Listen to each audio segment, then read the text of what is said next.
Estamos conversando sobre el indicador de cómo hacer negocios o doing business, como se dice en inglés, de El Salvador, y que esto fue presentado recientemente en el país. Y hablábamos, Pedro, que si comparamos el deterioro que ha tenido El Salvador en los últimos años, y particularmente en el último año, vemos que es un deterioro bien significativo, pero cuando vemos a otros países, comenzando por Centroamérica, ¿verdad?, vemos que no tienen ese tipo de deterioro y algunos hasta mejora. Ya no hablemos si vamos a Latinoamérica o a Asia o a otras regiones en realidad tienen bien claro el objetivo de mejorar las condiciones para hacer negocio, ¿verdad? Pero ¿cómo ha sido ese deterioro en El Salvador y cómo lo comparamos con otros países? Sí, bien importante esa reflexión que como salvadoreños debemos de hacer, ¿verdad? Centroamérica, pues tenemos las mismas condiciones geográficas, el acercamiento a Estados Unidos y nuestra conexión con el sur, ¿verdad? Pero podemos dividir como en dos grandes áreas Centroamérica. Por ejemplo, estamos los países del CEA4, por decirlo así, El Salvador, Guatemala, Honduras y Nicaragua, en donde tenemos un desarrollo y un ingreso menor con respecto al que tiene Costa Rica y Panamá. Ahora, si nos centramos en estos del CEA4, El Salvador con respecto a Honduras y Guatemala, lo que ha mostrado es un deterioro, ¿verdad? Honduras ha ido avanzando a pesar de su problema que tuvo hace 2 años político interno. Guatemala, igual que nosotros, con el problema de delincuencia y ellos con el problema del narcotráfico, pero Guatemala ha ido avanzando más que nosotros y su crecimiento es mucho mayor. Y valga decir de que en Centroamérica también por 5º año vamos a ser la economía que menos crece en Centroamérica. Entonces lo que nos devela es que El Salvador, además de los problemas que son comunes en los países y las oportunidades que tiene, igual que los otros países de Centroamérica, hay un problema fuerte, interno, ¿verdad? Es un problema que no es responsabilidad de factores externos, es un problema donde toda Centroamérica crece más que El Salvador, crecen más empleos, hay más inversión de extranjera directa. Nosotros estamos en el último lugar de atracción de inversión extranjera directa, cuando hace años atrás éramos un país, el imán de la atracción de la inversión. Entonces esto nos devela de que debemos de hacer una reorganización muy importante internamente y seguir las mejores prácticas que podemos ver en la región. Una práctica muy importante es, por ejemplo, Panamá, ¿verdad? Panamá el año pasado creció a 10%. Creo que el Estado panameño recibió más de 600 millones de dólares que no tenía previsto que iba a recibir, ¿verdad? Y eso lo ha convertido en gasto social orientado a educación. En ingresos de impuestos. Ingresos de impuestos, ¿verdad? Entonces, el crecimiento es un motor muy importante para la estabilidad fiscal y para hacer obras sociales. En nuestro caso, el crecimiento de 1%, 1.4% es sumamente débil, y Panamá, que está creciendo a 10%, como panameños, el sector privado, el gobierno y la academia han creado una iniciativa que se llama Iniciativa de Competitividad. Y llevan años construyendo esa iniciativa de competitividad y llevan años también poniéndose de acuerdo en cómo lograr en las diferentes áreas como la educación, la infraestructura, los trámites, ¿verdad? Hacer Panamá es un centro logístico, así que para ellos hay mucho que aprender en Panamá sobre el tema de trámites y comercio internacional, y Panamá puede ser un buen referente de buenas prácticas. O sea, seguir a Panamá y alcanzarlo es un gran desafío. Como planteaba Waldo, ese es un corredor que va a 80 kilómetros por hora y nosotros vamos a 20, ¿verdad? Entonces tenemos que seguir a Panamá en las áreas buenas que tiene Panamá. Costa Rica tiene otras áreas muy importantes, que es el tema de institucionalidad. Costa Rica es un líder en la región en el tema de institucionalidad, fortalecimiento democrático y en el tema de educación, ¿verdad? Seguir a Costa Rica en términos de educación es un gran desafío para el país. Nos lleva muchos puestos de diferencia. Costa Rica incluso es líder regional en casi todos los indicadores de educación del ¿cómo se llama?, índice global de competitividad, así que seguir a Costa Rica es un gran reto. Ahora, lo que nos muestra el compararnos con Centroamérica es que nosotros hemos perdido liderazgo, incluso liderazgo con los países que tenemos más similar desarrollo con Guatemala y Honduras, y nos estamos alejando bastante y aceleradamente de los líderes de Centroamérica que son Costa Rica y Panamá. No digamos lo que nos estamos alejando respecto a Colombia y Chile. Con Colombia y Panamá hace 10 años atrás estábamos en las mismas posiciones de los indicadores globales, ¿verdad? Hoy estamos probablemente 20 posiciones o 30 posiciones nos separan de lo que ellos han avanzado. Y son países que se han ordenado y han decidido aprovechar las oportunidades globales. Y creo que en nuestro caso hay muestras en donde muchas de nuestras empresas son líderes en términos de exportaciones y no estamos aprovechando todo el potencial que podríamos tener de escalar ese nivel de producción, de atraer nuevas empresas y crecer, como lo hace Costa Rica y Panamá en forma decidida. El país ha perdido rumbo y necesitamos como sociedad unirnos, la sociedad civil, la academia, los empresarios, y hacer que los servidores públicos actúen como el promedio de países que están avanzando en el mundo, ¿verdad? Pero la sociedad civil, si no hace su parte, si no hace, ¿cómo se llama?, las propuestas, si no se pone de acuerdo, si no promueve la implementación de esas medidas, es más difícil pedirle al gobierno que haga lo que no puede hacer la sociedad civil. Entonces aquí hay un gran reto ahora para la sociedad salvadoreña de volvernos a retomar ese orgullo.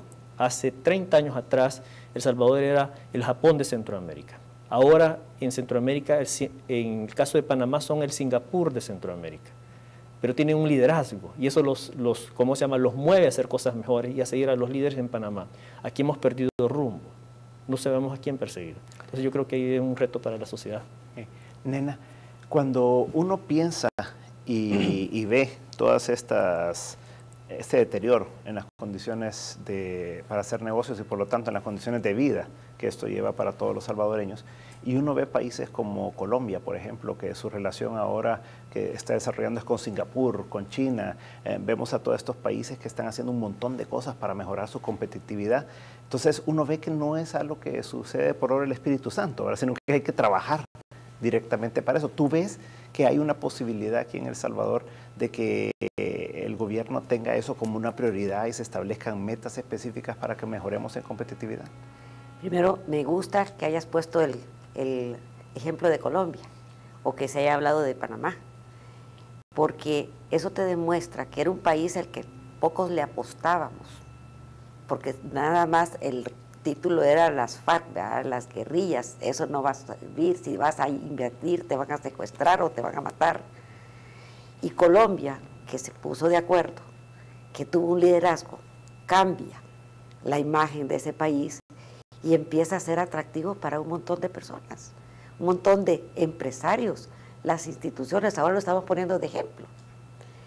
Y quizás eso debería de ser un mensaje de decir, aquí sí se puede hacer eso, sí podemos cambiar estas cosas, sí nos ponemos de acuerdo, sí existe el liderazgo del cual estamos hablando, para que no nos sintamos como derrotados, no, aquí no se puede hacer esas cosas. Creo que identificando o poniéndonos de acuerdo por lo menos para decir, trabajemos en 5 áreas: infraestructura, educación, tramitología y cualquier otra cosa que digamos, esto es lo que le hace falta a El Salvador.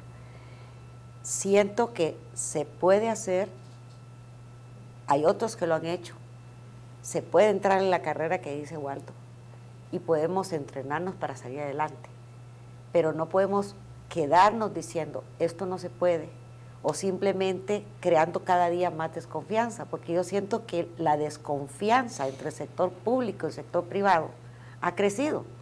Entonces como que nos vemos celosos de lo que estamos haciendo y el gobierno a consecuencia ha incrementado los trámites. Entonces se vuelve dificilísimo trabajar en este país y todo eso va generando como que más desgaste para los empresarios, para el mismo gobierno que necesita de ingresos, pero en lugar de captar los 600 millones de ingresos que bien se podrían usar para educación, para invertir en las personas, en carreteras, en entrenamientos, en el tema social, no están entrando esos. Entonces sí, es necesario tener referentes, decir, sí se puede cambiar. Hemos visto, bueno, el mismo Singapur, el caso de Malasia. Eran países que estaban peor como está ahorita El Salvador, y lograron cambiar, pero tuvieron un líder que tiene claro y que dice, de estos indicadores vamos a mejorar A, B, C, Z, y vamos a poner a los empresarios a trabajar, a la sociedad civil a ser responsable, a los estudiantes también a estudiar. O sea, si te dan una beca, aprovechar la beca, pues.